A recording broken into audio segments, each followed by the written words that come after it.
వక్తలు, అతిథులు పేరు పేరున అందరికీ చేయడం సమయం లేదు కాబట్టి పేర్లు ప్రస్తావించట్లేదు. రామప్రసాద్ అన్న, శ్రీరామ్ నాయక్ అన్న, అలాగే స్కైరామ్, మసూద్, ముఖ్యంగా నా ఉద్యమ మిత్రుడు పిఎంసి స్టేట్ కన్వీనర్ శివలింగం గారు, ఈ కార్యక్రమంలో పాల్గొంటున్న ప్రతి ఒక్కరికి ముందుగా 75వ గణతంత్ర దినోత్సవ శుభాకాంక్షలు. 75 సంవత్సరాల రిపబ్లిక్ డేని పురస్కరించుకొని మన దేశ పార్లమెంటులో రాజ్యాంగం గురించి, రాజ్యాంగాన్ని రాసిన బాబాసాహెబ్ అంబేద్కర్ గురించి చర్చ జరిగింది. ఆ చర్చ జరిగే క్రమంలో రాజ్యాంగాన్ని తీసేయాలన్నా, రాజ్యాంగానికి వ్యతిరేకంగా పరిపాలిస్తున్న నరేంద్ర మోడీ ప్రభుత్వాన్ని విమర్శిస్తూ బాబాసాహెబ్ అంబేద్కర్ని అభిమానించే వాళ్ళు, అనుసరించే వాళ్ళు, ప్రతిపక్ష పార్టీల నాయకులు, స్వతంత్ర అభ్యర్థులు కూడా పార్లమెంట్లో తమ అభిప్రాయాలు చెప్పారు. ఆ అభిప్రాయాలన్నిటికీ సమాధానం ఇస్తూ దేశ హోంశాఖ మంత్రిగా ఉన్న అమిత్ షా బాబాసాహెబ్ అంబేద్కర్ మీద ఒక వెకిలిగా వ్యాఖ్యానం చేసి అవమానించారు. దేశమంతా ఆ వెకిలి వ్యాఖ్యానాన్ని ఖండిస్తూ నిరసనలు తెలియజేసింది. మరొకసారి భారత రాజ్యాంగం గురించిన చర్చ ఉధృతంగా ముందుకొచ్చింది.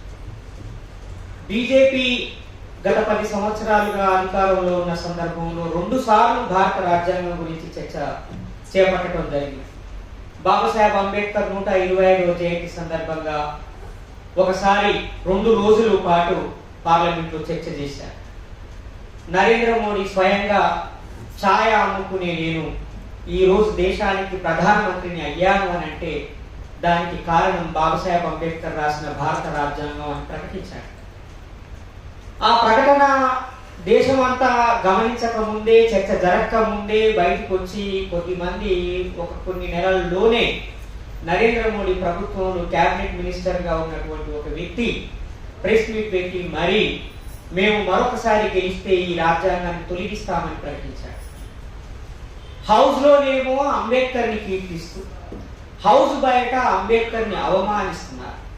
హౌస్ లోపల చట్టసభల్లో అంబేద్కర్ రాసిన రాజ్యాంగాన్ని కీర్తిస్తూ ఎత్తిపడుతూ బయట ఆ రాజ్యాంగాన్ని తొలగిస్తాము అని చెప్తున్నారు.